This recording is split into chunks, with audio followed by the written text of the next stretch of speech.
Thank you, Chairperson. Hi everyone, my name is Vigil Varghese. I am from, as Chairperson already said, Nanyang Technological University, Singapore.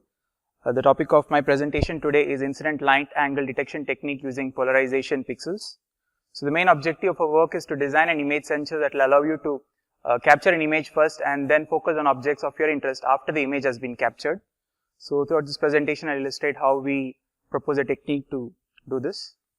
So main motivation behind this is the current autofocus system in conventional cameras fail when the light conditions are poor and when the objects in the scene are dynamically varying.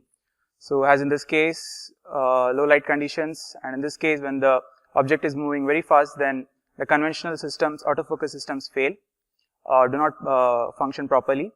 And another motivation for this, for having such a system is, if you see, there is a relationship between the aperture size and the depth of field. So in this case, if the aperture of the camera is big, then its depth of field is shallow. If the aperture is small, then the depth of field is very wide. So by depth of field, I mean the region or the distance within which the objects in a scene are in focus. So ideally, we would want the depth of field to be very wide. So as in this case, and occasionally, say in applications involving portraiture, we would want the depth of field to be shallow. The case over here is, if we want a wide depth of field, then we need a very small aperture. But the problem here, if the aperture is small, then we need to expose the sensor to light for a long amount of time. So that again creates problem because of the natural shake of a hand or because of movements in the scene. So in this case, this was captured using a wide aperture or a shallow depth of field. So the kid in front is in focus, whereas the background is out of focus. In this case, this is a landscape which was captured using a shallow aperture. Which was captured using a narrow aperture, a wide depth of field. And this is an image that was captured using a litro camera. As some of you would be aware, litro camera is based on what is known as multi-aperture imaging. And this camera provides us the ability to focus or refocus the image after the image has been captured. So in this case, the image or the eggshell in the foreground is in focus, whereas the background eggs are out of focus. Whereas in this case, if you click on the background, the eggs on the background are in focus, whereas the foreground is out of focus. So this is using a single image. So our aim is to develop a technique similar to this. But the problems of this technique is it involves complicated optical setup, and the spatial resolution that they have is very low.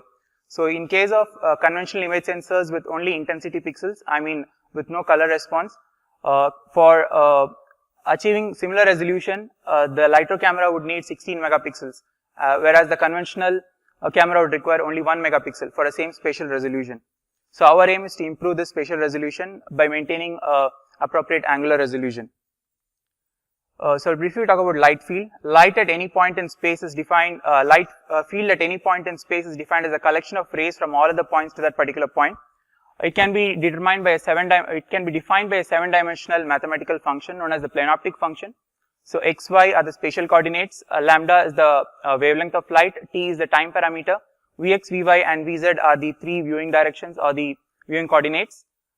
But in this case, it's very difficult to characterize a particular scene for all the 7 parameters. So we go for a reduced 4-dimensional parameter field.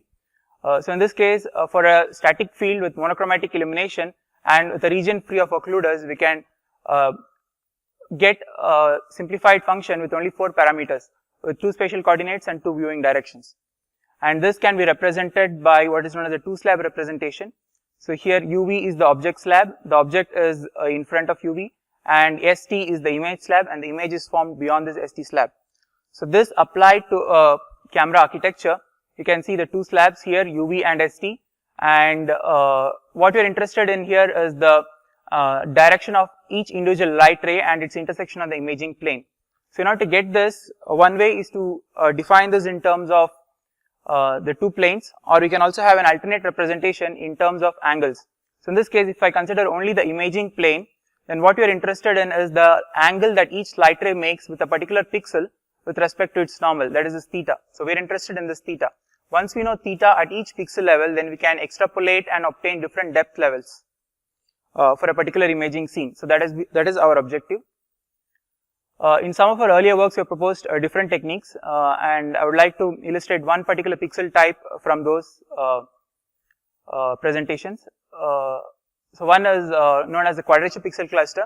So this is a particular pixel architecture which gives linear response to incidence light angles. So as we vary the light angle along a particular direction, this particular structure gives linear response for the variation of incidence light angles.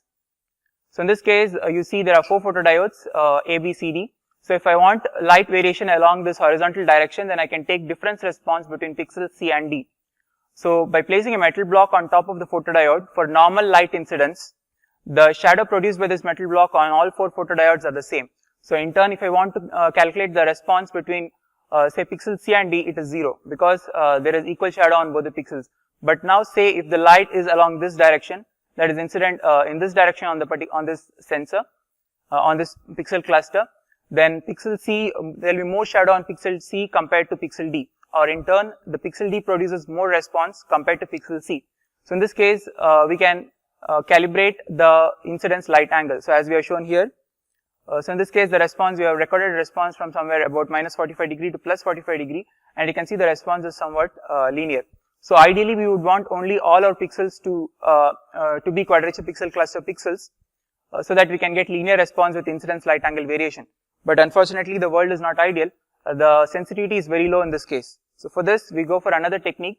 That is by using the use of polarization pixels. So polarization, as many of you know, is a particular phenomena of transverse electromagnetic waves, in which the electric field of the electromagnetic wave shows preference for vibration along a particular direction.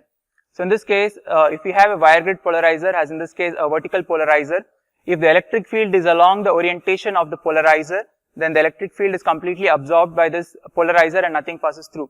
Whereas if the electric field is in a direction horizontal to the vertical polarizer, then the entire horizontal electric field is passed on, and the photodiode detects the intensity of the response.